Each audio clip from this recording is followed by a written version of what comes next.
Welcome, everybody, to another enlightening episode of the Rising Tide Leadership Podcast. I am your host, Mo, and today we continue on in our special series, Conversations with a Champion, Insights into a Championship Season with Coach Candace Motes.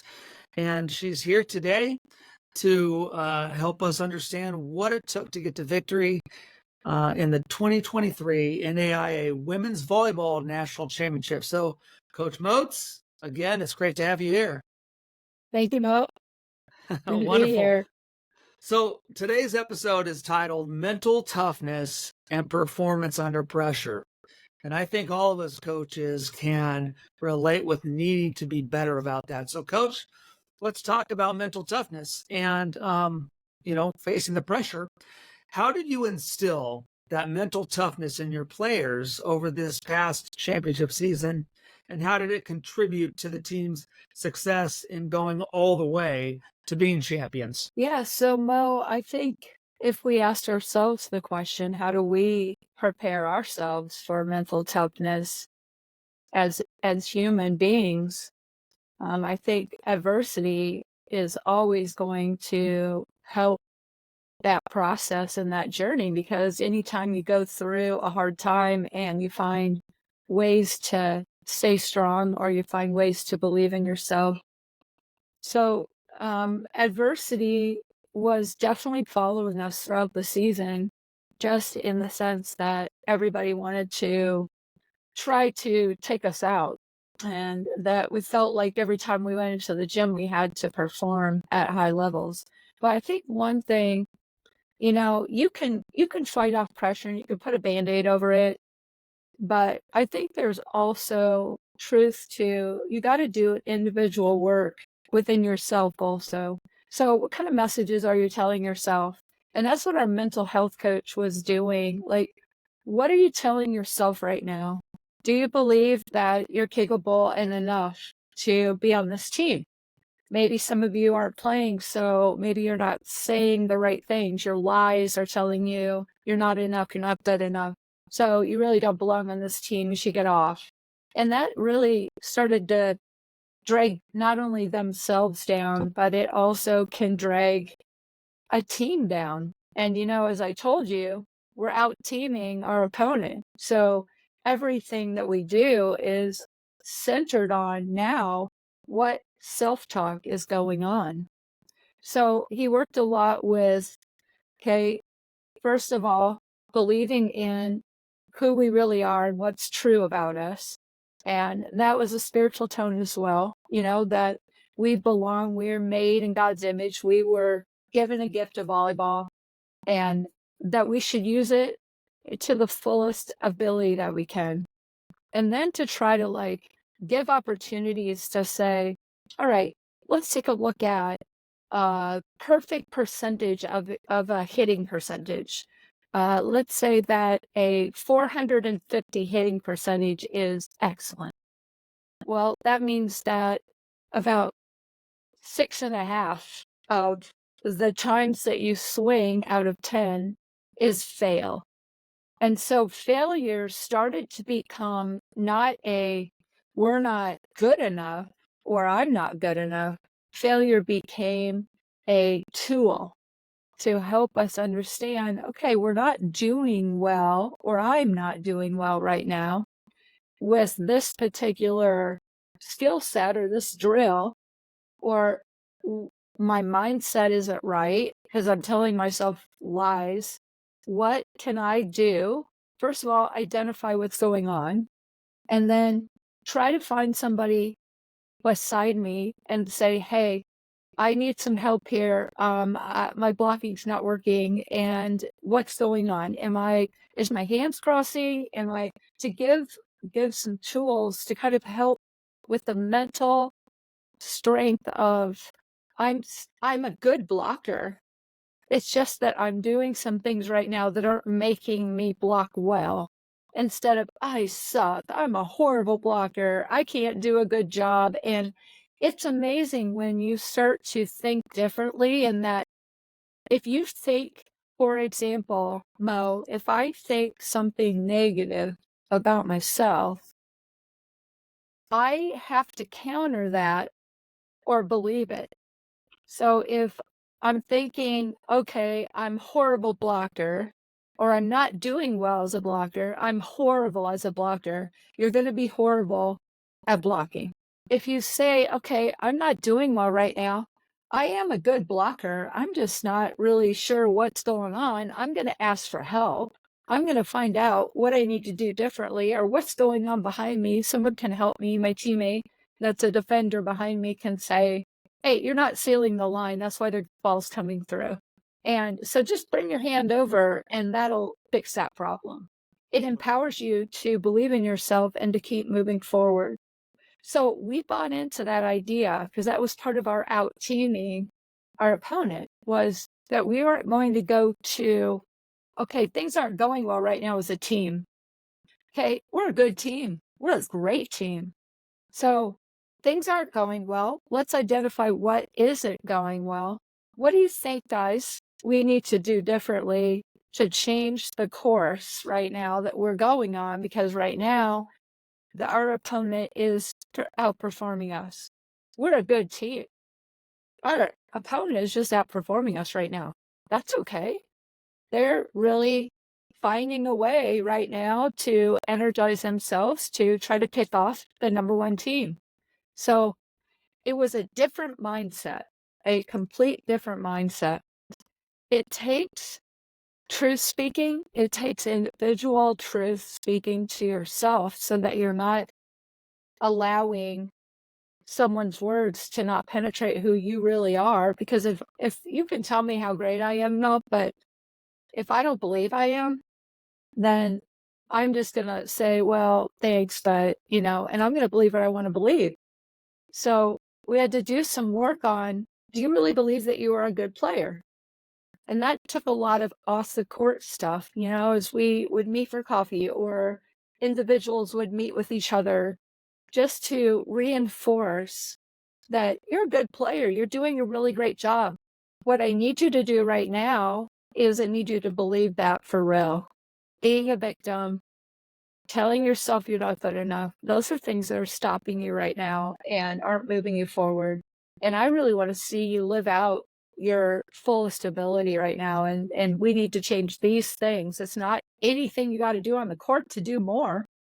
It's that mindset. And stop spinning and telling yourself lies and start believing truth. So when we were here's an example. We're at the national tournament and we're in the final set, and it's the fifth set, so it's only going to 15. And we had, like I mentioned before, maybe not, we had about 2,800 fans at the match. 2,700 were for the opponent because they were only about 45 minutes away from the venue. We were 12 hours away from the venue. So our 80 to 100 people were in the stands. They were cheering their hearts out. But the girls came into the huddle and they were all looking kind of at each other and all looking at us as coaches. And all we said was, we're good enough to win this. Do you believe that? And everybody was like, absolutely. We are a good team. We are doing great things during this match. We didn't say anything about changing something. You got to do better here. This girl's killing us. We just focused on everything we were doing right and everything that we were going to do right to win this match. And it was empowering. It was just a different way of talking. Because at this point, Mo, you're at the last points of a season. You're at the highest possible place you can get. You've just won 37 matches in a row. You've only lost 6 sets. And you're in the final. What more do I need to tell them as a coach? Nothing. Except reminding them that we are a great team and we are a national championship team. I think even my assistant said that we are a national championship team and we're going to win this. And we broke the huddle with just enthusiasm. Like we went out there, we were hopeful, we were ready to go, and we scored 3 points in a row at a tight situation.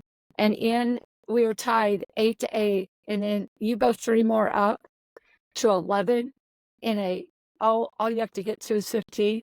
It's a game changer. It's a game changer because when you go to fast scoring, if you just even maintain yourself and you just stay match to match with them, you're going to get to 15 before they are. And we really felt like we had this one, and it was all over the faces of our opponent. I can't believe we just gave 3 points up. I can't believe we are screwing ourselves. This is, we're just losing our whole opportunity that we've been working for all season. That's what their mindset is on while they're playing the last 6 points. Ours is like, we are going to win this. We're a natural championship team. We know how to stop them. We're going to score. We're going to pass perfectly. We're going to set the ball perfectly. We're going to put it away, and we are going to celebrate in just a few minutes. And it's just such a different mindset. And I think that's where you've got to start counting yourself today. It's countercultural. Most of the time, we think we got to fix everyone. And that's something I was just talking to you before the show, Mo, is that as a coach, I'm starting to learn that it is not my job to answer everything. It's not my job to fix everything. It's not my job to direct traffic every minute.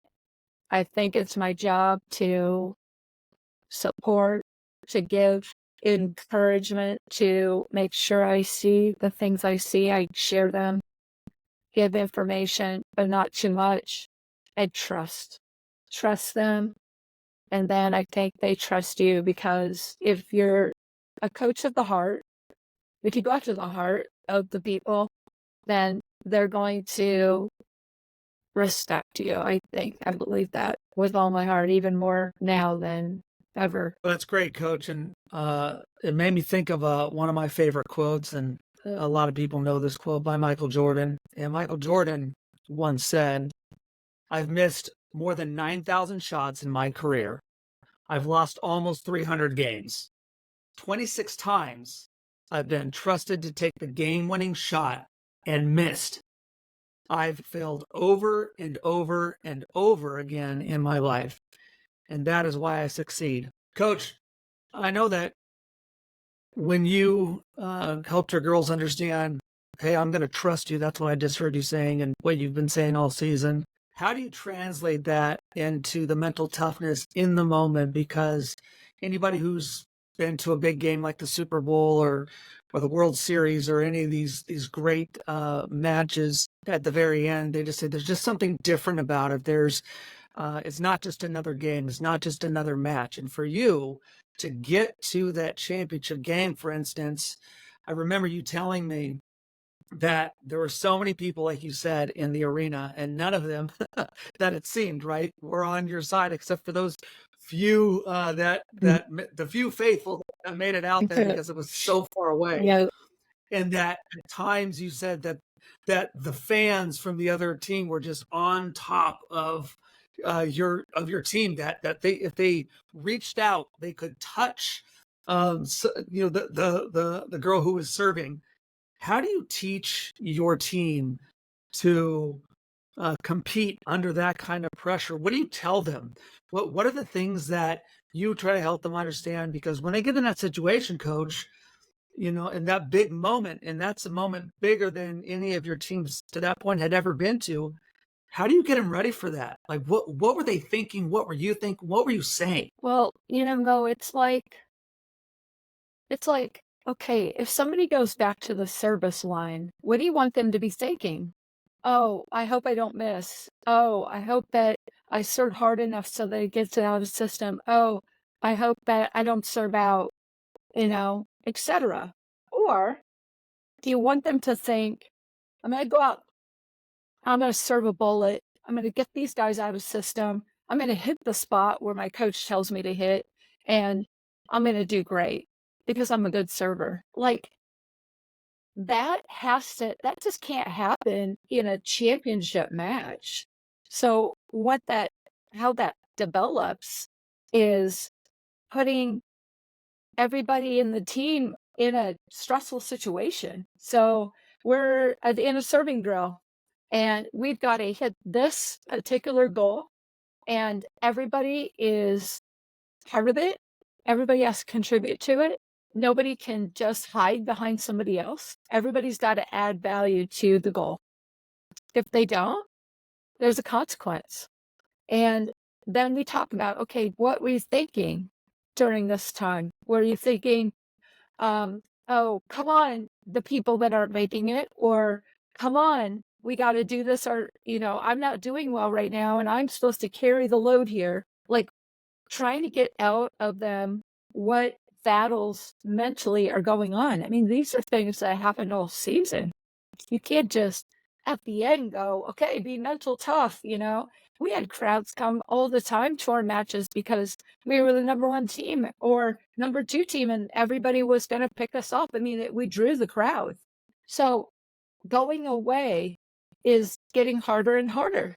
You get all kinds of hecklers in the stands. You get all kinds of cheering against you, et cetera, And so the thing that we really focused in on was to think about, instead of, okay, the negatives of that crowd, and they're so loud and they're going to make me nervous and they're going to be a difference maker for their team, which is what they wanted you to think and what they tried to do by screaming and heckling and pounding the wall right behind the server, all those things.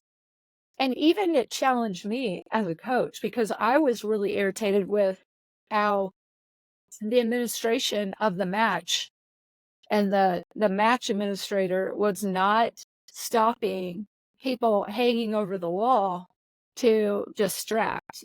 That was kind of a disturbance to me too. And I'm like, okay, I can let that really bother me, and I can come into the timeout or the huddle and just go, go get mad about it. Well, then that distracts the girls because they're all seeing it. Yeah, go coach, and like, this is our reason. And because everybody, I think, tries to find a scapegoat because there's fear in us that we're going to fail. So we focus on not the fear of failure, but we focus on, in that crowd situation, we said, okay, let's pretend, because they were wearing red also. We're red. The opponent was red. Let's pretend that is everybody getting ready to cheer for us to win a national championship. And we are going to quiet the crowd. They're literally going to shut up with our performance in this last set. Wow. I mean, there's enough competitive nature in all athletes that if they believe that can happen, that's gonna propel them. The other thing I think too, Mo, is that the spiritual coach really put a lot of significance on who they were as people and each other as friends in the community, rather than putting so much significance in their performance as a team. Our performance is going to be a result of our work we do in ourselves, believing in who we are and believing in who each other are.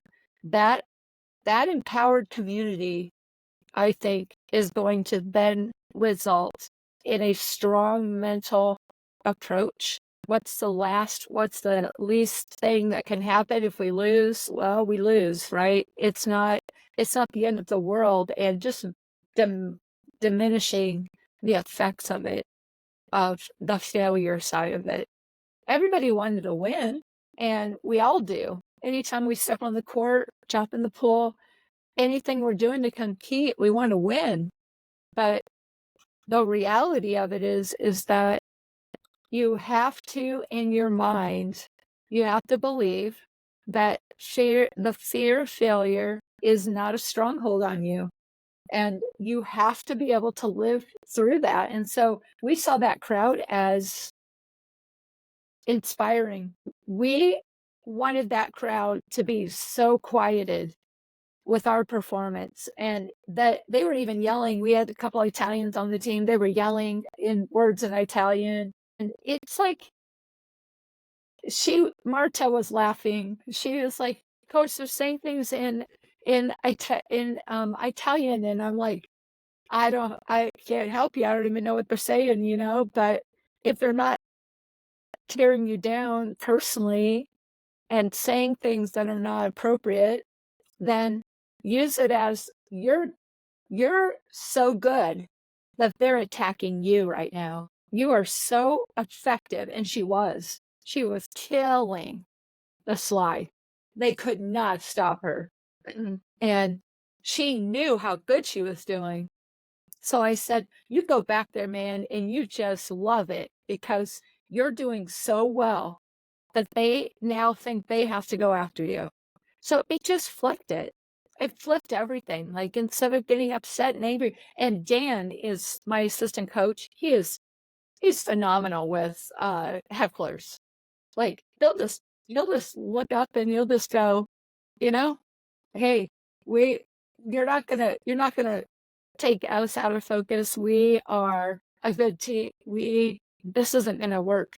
So you can do all you want, but it's not gonna work." And it's just kind of like, it's almost like a good pride in a way, like, it's not gonna work. So it's just countering it, Mo, I think. But that had to happen all season. They couldn't just happen in the end. They had to happen all season to build that mental focus. Yeah, it reminds me, Coach, of one of my favorite books by a guy named Jeff Keller. It's called Attitude is Everything. And it's the book's spoiler alert about attitude being everything that's important. And I Yeah. know that we can't always have the best attitude. Sometimes it's tough. Sometimes we deal with things that want to shift our focus. But it sounds like you were able to help the team, even if they got off of the rails a little bit, to always bring them back. You mentioned having a coach to help you with those kind of things. So talk to me, Coach.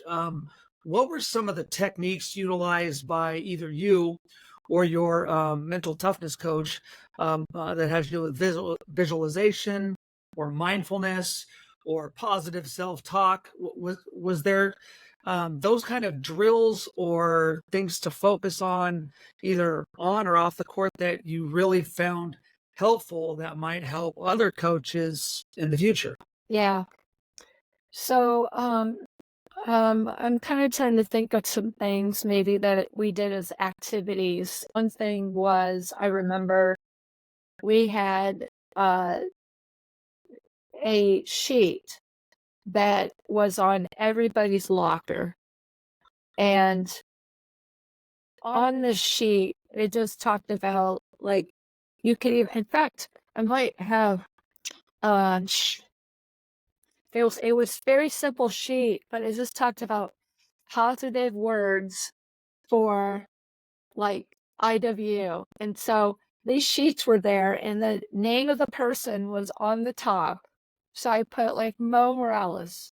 And then every time I could write a word on the line, I could write a sentence on the line. I could say, "I can't believe that," or, "I saw you this do this incredible defensive dig. Wow. I didn't realize how far you could get on dating a ball." Just things that people saw. So it kind of became an exercise called I see you, the letters I, C, and U. And then we would do that sometimes in practice. We would go, I see you, Mo, today, being so positive. You came in with so much energy today. Thank you for that. That was one thing that we did as just generating positivity towards each other. Another thing that they encouraged us to do was to write thank you notes to the team. So I would take a particular player and I would teammate and I would thank them for what they have meant to me, how they are encouraging me, etc., whatever you felt like you wanted to do. And you would write thank you notes to each other, which then you'd get a little thank you note in the locker, you know. Um, we did things, we did a lot of, like, here's another thing is, okay, here's a jar, okay, that's got a lot of glitter and glue in it. And this jar this is all the clutter, all the things that you are experiencing right now in your life, okay? And it's taken up so much space. But if what you would do is you would just let the jar be still and start to look at, okay, there's a few things that are in the way. I'm going to pray about them. I'm going to talk about them if I need to. I'm going to let that one piece just fall to the bottom. Pretty soon, your spaces in your mind are going to be clear and you're going to have a clear jar. So he made everybody a jar. And we all have these jars on our desks, just to remind ourselves that the clutter in our lives should distract you and you can't focus in, and then you start to believe the lies that are there because you have so much clutter, you're not being still. So really, truly evaluate what's going on in your life. Instead, you're just believing the lies. Other things that we did read a book called One Truth, though, by John Gordon. One Truth, it was called. And it had a very distinctive approach to mental toughness. And I would recommend it all the time. It's One Truth. I'm not sure if I have it in my office or not. One Truth by John Gordon. It started out by a very scientific approach to how we think and the ways that our mindsets can get distracted. And he talked about going on walks with a teammate and spending just 10 minutes on a walk with your teammates, just telling their teammates something that was on your mind.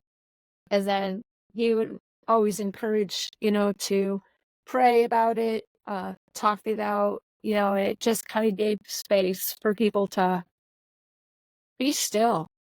So we're just not still anymore. In the seasons, we just are so busy and we're just flying everywhere. And I don't think anybody just really takes the time to just take a breath. And we allowed for that to happen a lot because we just did overload them with so much practicing and jamming everything into preseason, which was the beginning of this whole concept.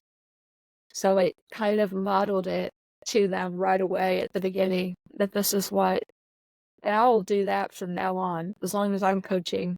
I will take one practice a day during preseason and I'll spend the rest of the time helping these girls really learn more about themselves and about each other so we can out-team our opponent.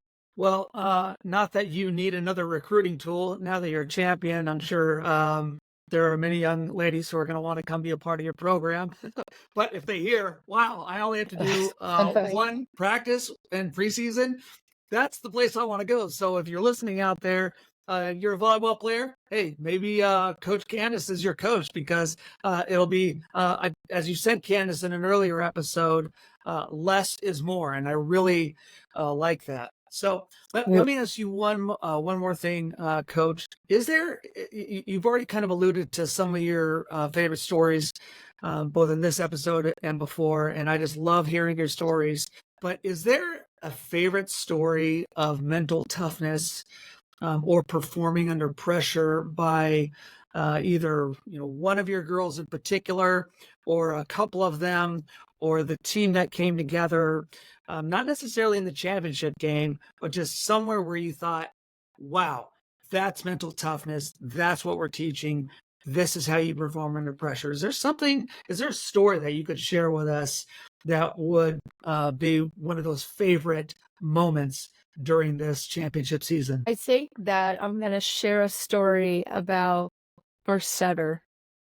A backstory real quick is that Abby came to us as a walk-on.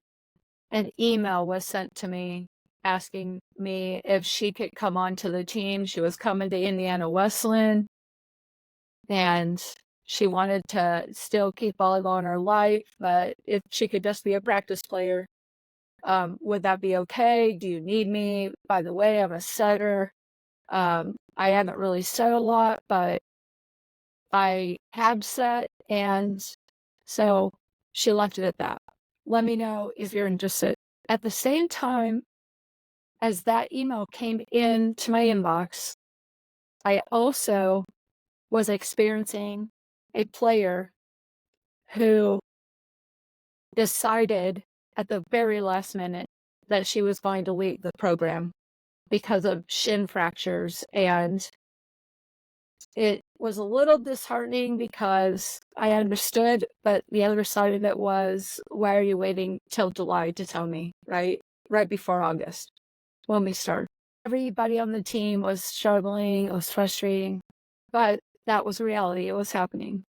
So when I came up to my office after camp, we were at camp, running camps in July, and I read this email, and I'm like, what?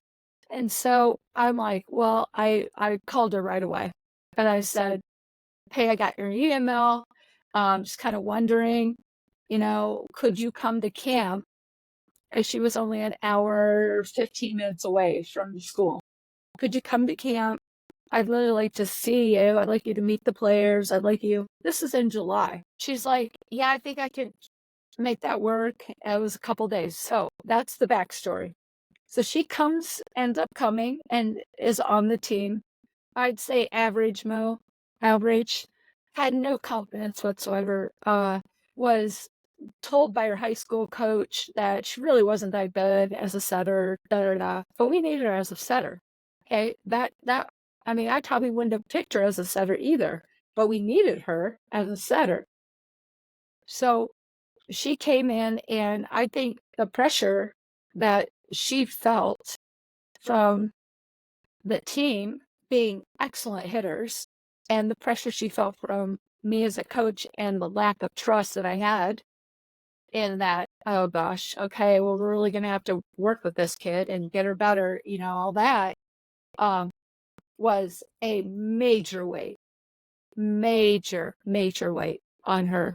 And I didn't see it, unfortunately, which is my bad, but I've learned from it. But as the players were going through and she was going through the season, there was just like, you got to learn this. And through a lot of tears, through a lot of struggles, all those kind of things, she just said, I don't think I can do it.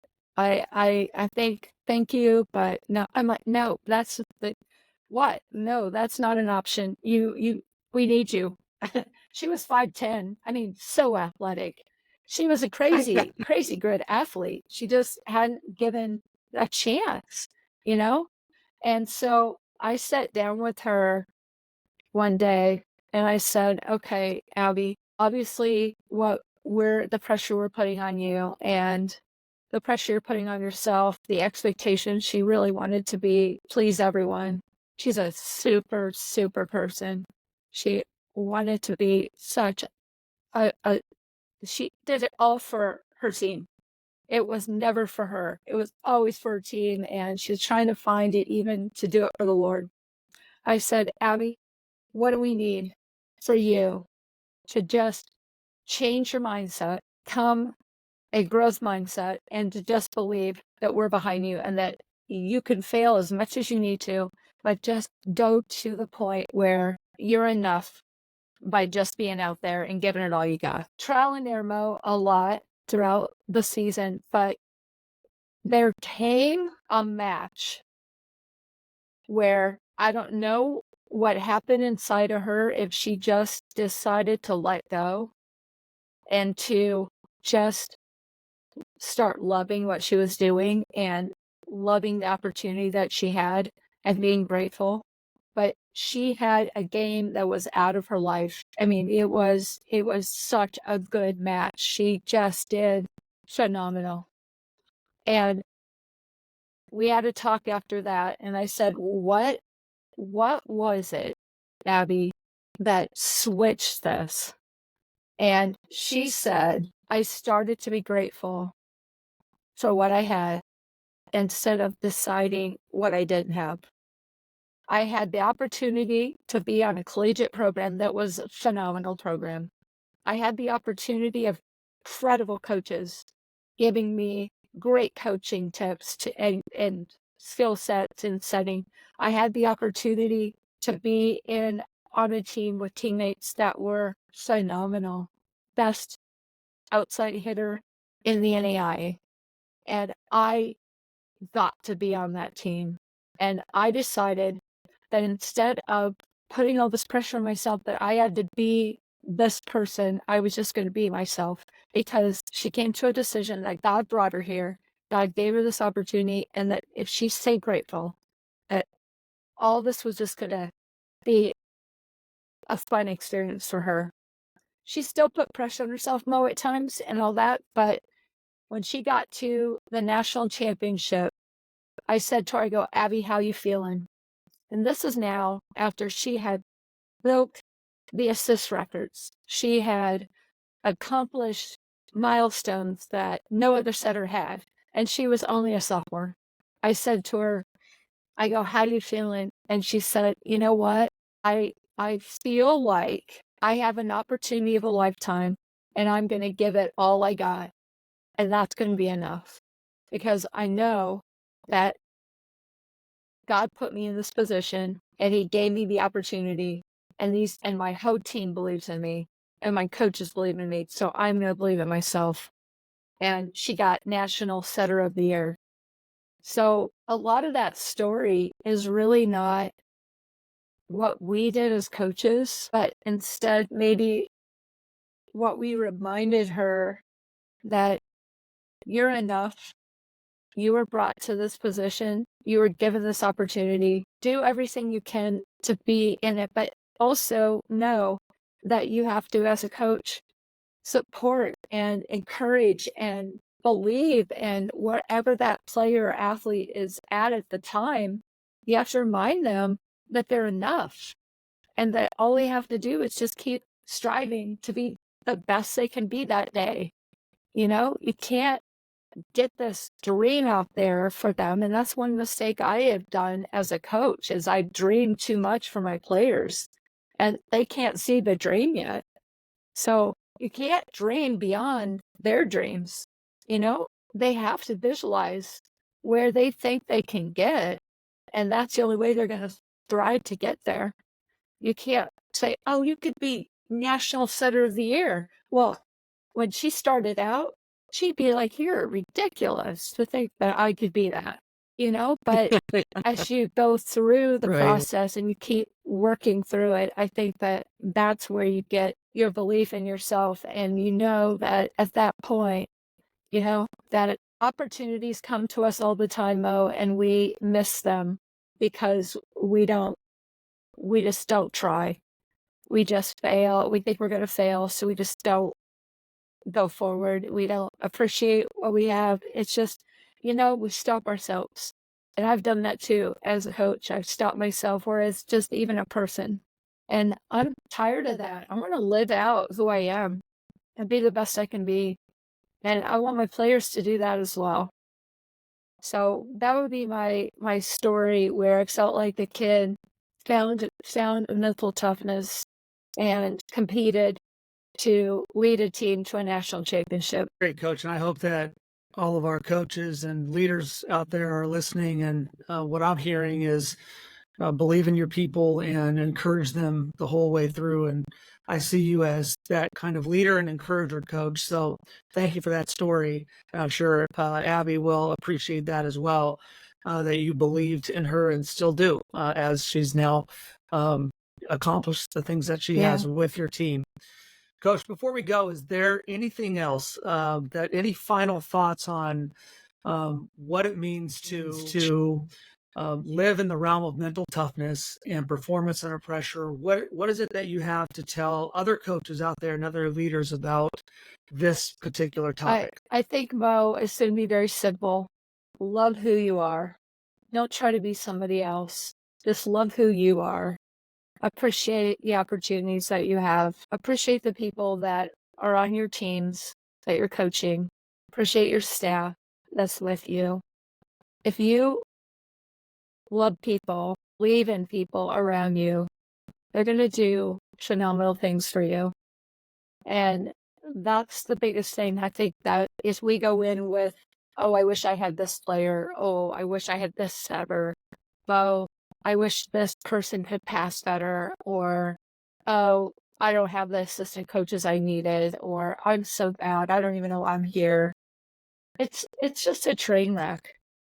And so many of us, I think, spend so much time on what we don't have or what we don't believe in ourselves that we miss everything that we can offer. So that's what I'm going to share out there is believe in yourself and love what you do. Well, Coach, wise words as always. Thanks so much for your insights today and throughout this series, and we'll continue on. And for our listeners out there, there's more to come. So don't go anywhere. Thanks for listening to the Rising Tide Leadership Podcast. Join us next time as we continue our exploration of leadership excellence with Coach Candace Motes, Conversations with a Champion.